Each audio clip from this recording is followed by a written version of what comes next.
Nínú fọ́nrán yìí ni wọ́n ti fi ọ̀rọ̀ tó gbóná, àwọn ọ̀rọ̀ tó lágbára ránṣẹ́ sí Ààrẹ Ọ̀nà Kakanfò ilẹ̀ Yorùbá Gani Adams. Kódà arákùnrin tó sọ̀rọ̀ nínú fọ́nrán yìí ní ó dàbí ẹni wípé Ààrẹ Ọ̀nà Kakanfò yìí tìjọba ni o, ìjọba ló jẹ oyè yẹn fún ìpè nígbà tó bá yá Yorùbá ṣì máa ní Ààrẹ Ọ̀nà Kakanfò tiwọn. Kí ló dé tó fi sọ̀rọ̀ yìí? Ọ̀rọ̀ wo ni Ìbà Gani Adams sọ tó jẹ́ kí Dìfáàṣì bọ̀dá dúdú yìí jáde láti fi ọ̀rọ̀ tó lágbára yìí ránṣẹ́ pé ṣé ó yẹ kí Ààrẹ Ọ̀nà máa dúró de ìjọba láti fún wọn ní go ahead lórí ọ̀rọ̀ ohun tó ń ṣẹlẹ̀ nílẹ̀ Yorùbá? Àmọ́ Gani Adams fúnra ẹ̀ ti sọnù fọ́nrán pé kódà àwọn kábíyèsí gan wọn lè gbé àwọn ìgbésẹ̀ kan láì ṣe pé wọ́n gba àṣẹ lọ́wọ́ ìjọba. Ta ló máa wá yanjú ọ̀rọ̀ yìí? Ọ̀rọ̀ yìí ti di yanpọ̀yanrìn ọ̀hún. Ẹ̀yin èèyàn wa, ọ̀rọ̀ rẹ̀ òun kí lè ròyìn. Arákùnrin tú ọ̀rọ̀ kalẹ̀ oríṣiríṣi àwọn ọ̀rọ̀ tó tú jáde nínú fọ́nrán yìí lórí ọ̀rọ̀ irú èèyàn tí Ààrẹ Ọ̀nà Kakanfò jẹ́, irú èèyàn tí Sunday Igboho jẹ́, pàápàá nígbà tí wọ́n pe àwọn méjèèjì lórí ọ̀rọ̀ bí wọ́n ṣe máa gbalẹ̀ Yorùbá lọ́wọ́ àwọn Fúlàní. Àwọn ìgbésẹ̀ wo làwọn méjèèjì gbé tí bọ̀dá yìí tí wọ́n yànnàná ẹ̀ nínú fọ́nrán ẹ̀rí? Wọ́n ṣe àkàwé, wọ́n ṣe àfiwé láàrin àwọn méjèèjì. Ẹ̀yin èèyàn wa, fọ́nrán ìkún dẹ́dẹ́ o. Arákùnrin tú ọ̀rọ̀ kalẹ̀, ẹ jẹ́ gbóhùn tó sọ. Hello, ẹ káàárọ̀, ẹ káàsán, ẹ kálẹ́ everywhere. Ṣẹ́ni mo ti kọ́ ṣe fídíò kan fún Gani Adams. Ó ń ṣe Ìbà Gani Adams, so understand, because right now it is obvious that you are not Ìbà Gani Adams. That Ìbà yẹn ọ̀rọ̀ Yorùbá ni, understand. Ìwọ Gani Adams ìwọ pẹ̀lú Ọba Ìwó ló yẹ kẹjọ wà the same category, because right now you make me realize that torí government ló fi jẹ Ààrẹ Ọ̀nà Kakanfò. No matter what the situation is, understand, Yorùbá ní láti jẹ Ààrẹ Ọ̀nà Kakanfò míì tó máa wà fún Yorùbá. Ìwọ máa jẹ Ààrẹ Ọ̀nà Kakanfò government. Because with your explanation, you know, say ọgbà bíi tẹ́ bá ti believe bóun ti gbójú, bóun ti ń sọ̀rọ̀ jù, ó dẹ̀ gbójú. Gani Adams, let's tell you the fact. Ó gbójú, ó sọ̀rọ̀ jù. Ó gbójú rárá. Ọ̀rọ̀ tó dẹ̀ sọ, ó dẹ̀ sọ̀rọ̀ bíi làákàyè náà ṣe level tí làákàyè wà ní. Okay, ẹ listen sí Gani Adams náà, kàn listen díẹ̀ sí nǹkan tó sọ. Wọ́n ní pé tí ìjọba bá rẹ́dì, wọ́n pè wá rẹ́dì. Ìjọba ló ń control ní sí. Even àwọn ọba gan, ìjọba ní influence lé wọn lórí. Ìjọba ló install ọba. Ọba gan ò lè pàṣẹ pé kẹ́hìn lọ jagun láì ní approval wa ìjọba nú. Wọ́n ní pé tí ìjọba bá rẹ́dì. Ṣé ti gbọ́ ọ̀rọ̀ àdá tó ń sọ sí? Gani Adams, let me tell you something àtẹ̀yìn supporters ẹ̀. Sórí Gani, ó kàn believe pé ó máa ń sọ̀rọ̀ bíi pé ìwọ ló mọ gbogbo nǹkan jù. No, kò rí bẹ́ẹ̀. Ó yẹ kó mọ̀ pé tribe tó ti wá, tribe onílàákàyè ní Yorùbá. Ní Nàìjíríà kò sí tribe yẹn tó lè stand wa when it comes to intellectual press. Nobody can stand us ní Yorùbá land. But problem kan tí ó máa ń ṣẹlẹ̀ táwọn èèyàn máa fi exploit wa, you understand, tó jẹ́ káwọn ọmọ Ìgbò lórí burúkú yẹn náà táwọn náà máa ń believe pé wọ́n fẹ́ máa exploit wa ni pé a máa ń fáwọn èèyàn ní respect jù, a máa ń fáwọn respect which is normal in our tribe, a máa ń fáwọn èèyàn ní respect, you understand. That's the reason tó jẹ́ pé most of the time tó bá ti ń sọ̀rọ̀ kò mí ìgbé bóyá tí o bá sẹ́ anybody tó jáde rí láti counter kan tó máa ń sọ̀rọ̀ wàá kàn sọ̀rọ̀ tiẹ̀ wàá believe pé ó máa ń sọ̀rọ̀ to your own selfish side. Báwo èèyàn máa ń dákẹ́ because a máa ń ní respect fún anybody ní tribe wa tó máa ti fi ṣe leader. Rísì tí ó fi jẹ́ káwọn èèyàn máa ń sọ̀rọ̀ nìyẹn. Ó wá kù sí ọwọ́ ẹ̀yin leaders yẹn láti pé kẹ́ máa abuse the privilege yẹn. Privilege yẹn Gani Adams ó ti abuse yẹn jù too much. I will let you know, say you don't get any brain at all. Àwọn èèyàn kan máa ń dákẹ́ sí ẹni, a kàn ń dákẹ́ torí pé ká máa rúdù sí àwọn tó wà ní position of authority in Yorùbá land. Kò bí ìpè onílàákàyè. You say a lot of things. Many things tó ń sọ Gani Adams, ó ń sọ nǹkan tó ń sọ sí àpò ara ẹ̀ torí kan tó fẹ́ gain. Kò ń ṣe torí pé o ní ìfẹ́ Yorùbá rárá.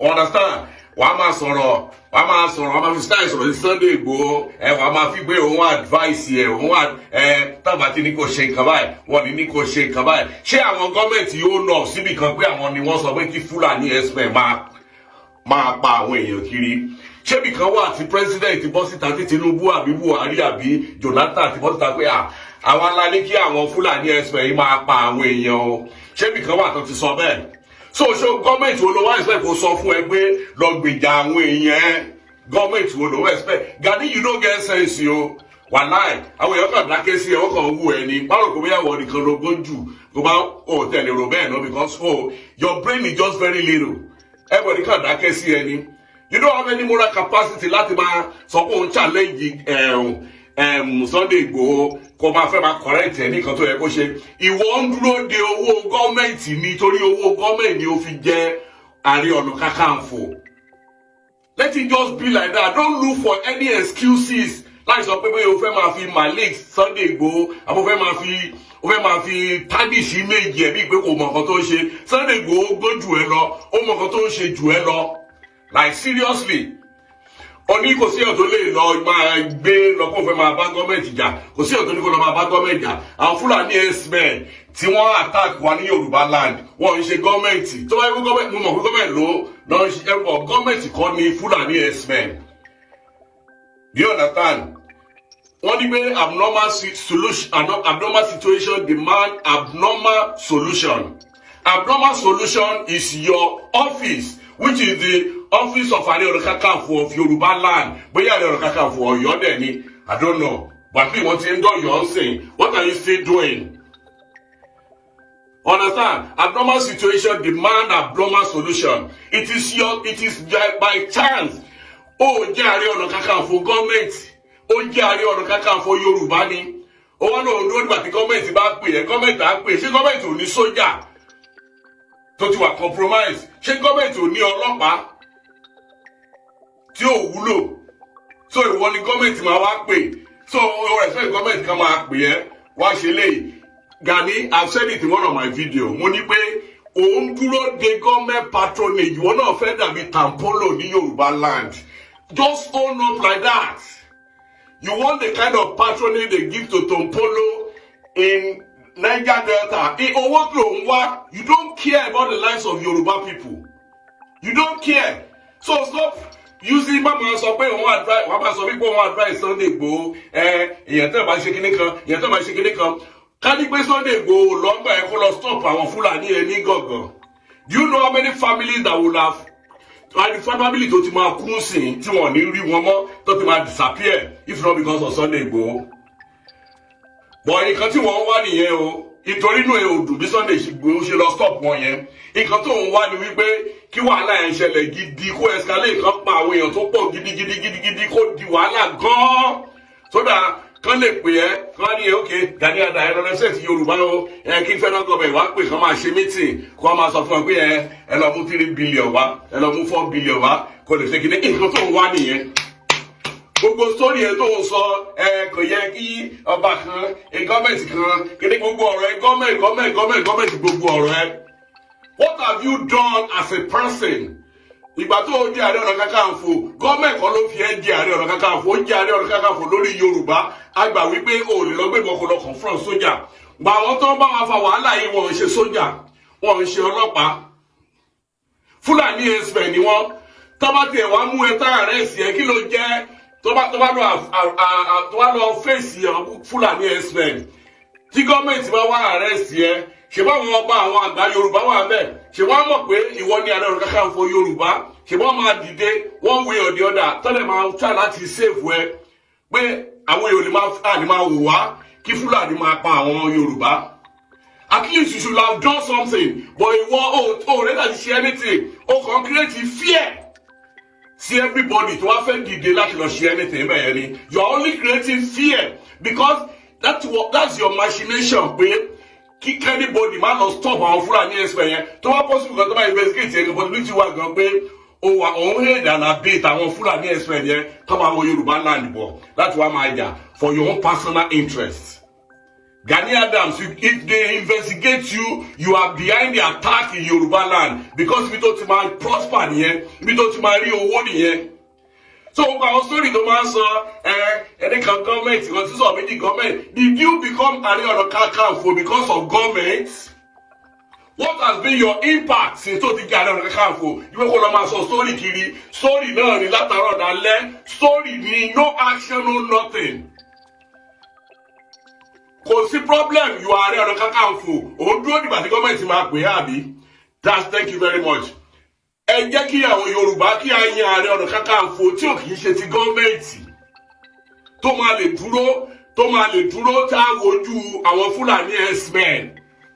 Ẹ jẹ́ a yan Ààrẹ Ọ̀nà Kakanfò yẹn, eléyìí ò ṣe Ààrẹ Ọ̀nà Kakanfò wa, Ààrẹ Ọ̀nà Kakanfò gọ́ọ̀mẹ̀ntì tó ń dúró de contract gọ́ọ̀mẹ̀ntì ni. Gani Adams fẹ́ bèrè question ní ọwọ́ ẹ̀. Gbogbo bó ṣe ń sọ pé o lè function without government yìí, ṣé o mọ̀ bẹ́ẹ̀ tẹ́lẹ̀tẹ́lẹ̀ kó tó jẹ Ààrẹ Ọ̀nà Kakanfò Yorùbá land? O mọ̀ àbí? O bá tọrọ ẹ jẹ, ṣùgbọ́n. You don't have any advice for Sunday Igboho láti máa discourage anybody. You're supposed to be removed. tó òun nìyẹn o òun lẹ ti gbọ́ yìí o ẹ̀yin èèyàn wa ọ̀rọ̀ yìí lágbára o kódà àwọn èèyàn sọ oríṣiríṣi nǹkan bóyá a lè gbọ́ díẹ̀ lára nǹkan tí àwọn èèyàn sọ ẹ jẹ́ gbọ́ díẹ̀ náà. Èèyàn kan bí ó ní, can you imagine such speech? Federation system has weakened our native monarchy's power. It's not his fault, but kudos to our next online Ìbà Sunday Igboho, our native Ààrẹ Ọ̀nà Kakanfò. Erelu ara ẹ̀là ló sọ bẹ́ẹ̀. Dino 1930 ní Ganu is bóyá Gani ló fẹ́ sọ ní Gani is Ààrẹ Ọ̀nà Kakanfò of France. Aṣíwájú ní Gani needs bag of money from federal government. Nothing good can come from him. He's not on Yoruba side. LCC OJ25 ní, I beg to disagree with you on this, my brother. Fighting Fulani is a war that will involve loss of life. Government have to be in the know. If not, it can be prosecuted and jailed. Ọ̀rọ̀ rẹ o, kí lẹ́yìn náà rí sí? Ṣe rò pé gẹ́gẹ́ bí Ìbà ti sọ yẹn náà kọ́ ló ṣe yẹ kó rí ni? Pé ìjọba lábẹ́ bó ṣe lè kó rí, ìjọba ní láti mọ̀ sí nítorí pé ọ̀rọ̀ tó kan ìjọba ni lábẹ́ bó ṣe lè kó rí. Báwo lẹ̀yin ṣe rí sí? Ọ̀nà wo lẹ rò pé ó yẹ kó gbé ọ̀rọ̀ yìí gbà kó lè lójú òtú? Ẹ dá sí. Ẹ drop comment yín. Remember to like and follow us. Thanks for watching. Á lọ fún ìpolówó ọjà. Fún ìpolówó ọjà pé WhatsApp number page.